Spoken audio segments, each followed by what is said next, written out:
Good morning, Internet, and welcome to Monday, the 29th of June, 2020, where I, Dakian, am going to ramble about miniatures. And you're looking right into the maw of Gormaw, the great purple worm from Reaper Bones. Before we talk about him, I thought I'd just show you the toilet roll mimics. This one, it was hard to deduce anything interesting with this.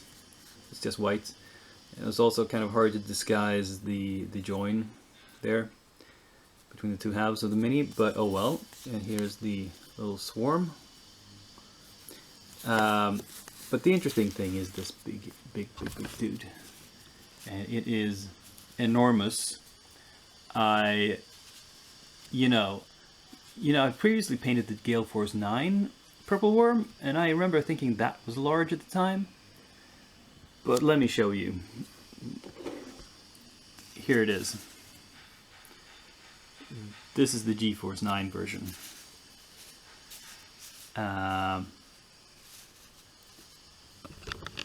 Versus the big one. It's like this. Looks like this is the baby worm, and this is the mama worm. Yeah.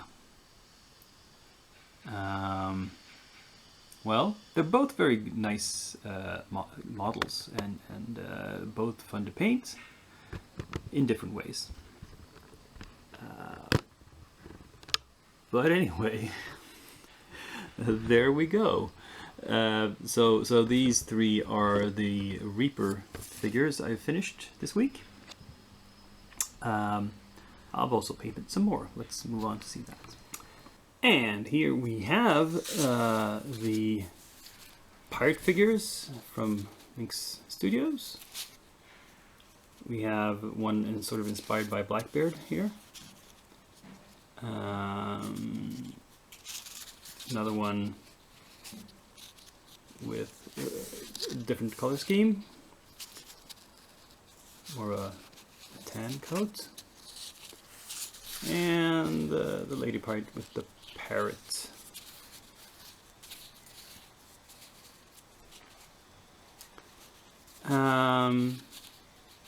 Not much to say about them really. They were okay to paint.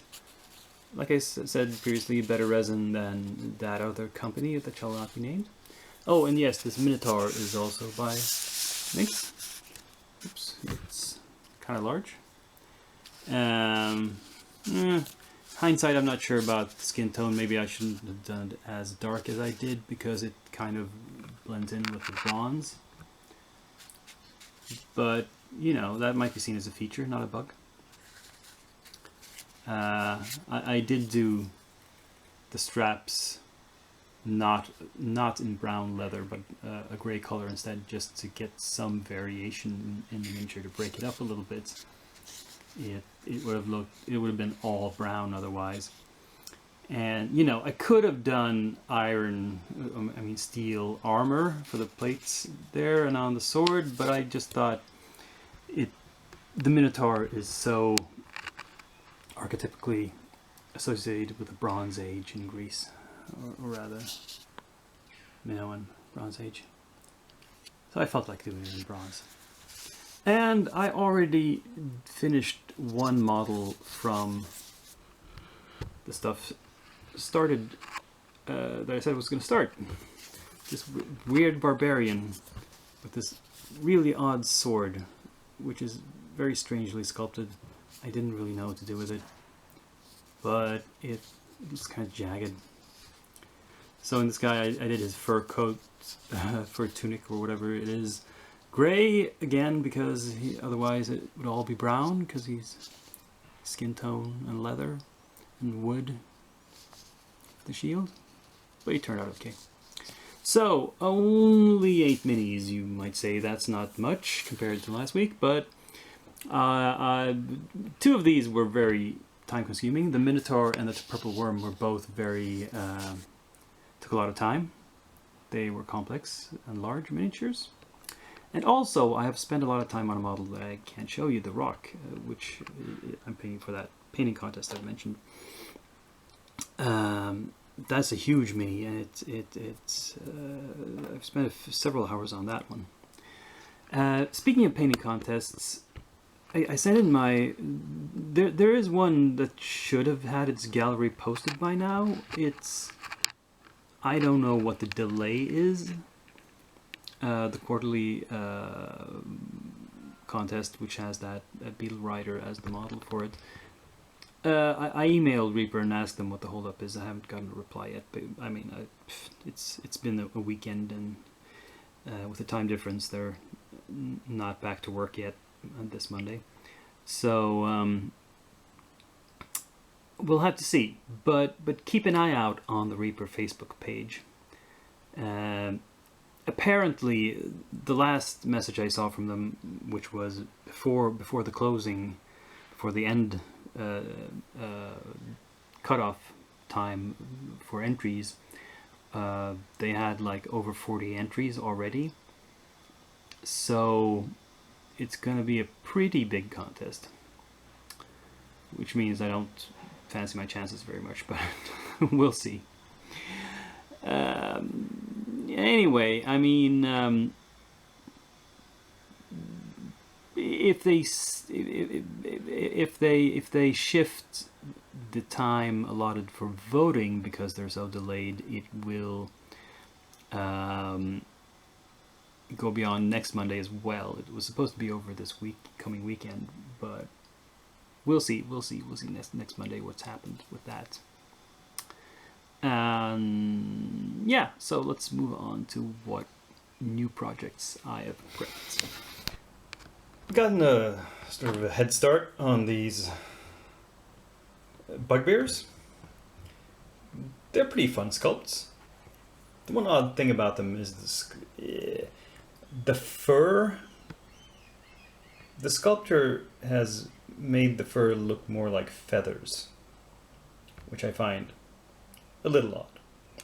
But oh well. Let's just go with that. And strangely, the younger, the interpretation here is clearly that the Bugbear children haven't gotten their fur yet, because they are, well, this one has like shorts. He only has fur on the lower part of his body, and some of it on his hair. So I'm not sure what that's about, but yeah, I don't, because these are very clear and interesting sculpts, I don't foresee any problem finishing them soon. Say hello to a batch of the townsfolk from Dreadmere, who I've just primed. Well, primed them yesterday and let them sit to dry. They might not even look primed because I used a light gray, which is very close to the actual gray of the plastic, but you can tell on these bases, for example, that the grit has been covered up by primer. And you can tell it's a rather thin coat, a very translucent coat of primer as well. I did not straighten the spear on this guy. I thought it wasn't worth the trouble. There was only one model where I could have done that, and I didn't want to do all the water heating just for that. And it's probably going to bend later anyway. I've noticed something recently about priming, by the way.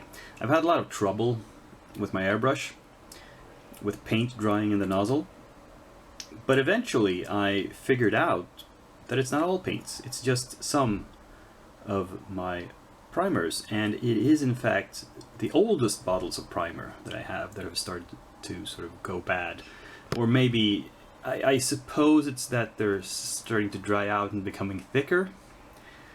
So I've started taking, when I use those bottles, I thin them even more with airbrush thinner. And that seems to help. But it, of course, as you can see, leads to very thin coats. But then again, you don't need a thick coat of primer. So, yeah. We'll see once I start painting these if the primer I have on them is enough. I mean, supposedly Reaper Bones can be painted without primer at all, so who knows? And this guy is rather cute. Still like him. Anyway, that was it for prep and stuff.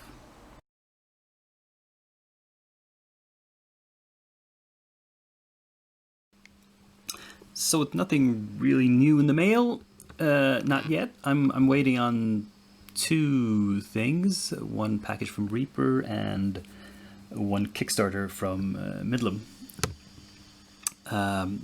But that's all that's due to arrive, you know, anytime soon. I've got another couple of Kickstarters that aren't set to deliver until sometime this winter or even next spring, but so those are pretty far out. Anyway, with all this progress, I thought I would challenge myself to a really big project, so I pulled out these minis I think I showed you just a few weeks ago, which are the Evil Dwarves and the Halfling Militia from Song of Blades and Heroes. This is quite a lot of stuff. A bunch of dudes. Some of them can be production lined. I'm not sure exactly how many. So we'll just have to see how much gets done within a week. But hey, you know, shoot for the stars. And this is so much stuff that I don't think I'm going to add much in the way of Reaper. I have to have one Reaper project always on the works. So I've decided to go back to this model, which I got in one of my monthly orders a few months back. The Brain in a Jar. And try to figure out how to paint this in an interesting fashion. Yeah. But that will be it, I believe, as far as stuff that I'm prepping until next Monday. So with that, I'm going to leave you. Before you go, click like, subscribe if you haven't done so before, comment on what you thought was especially interesting, and, you know, I'll see you in a week. Same day of the week, same channel, same me. And now, I'm signing off.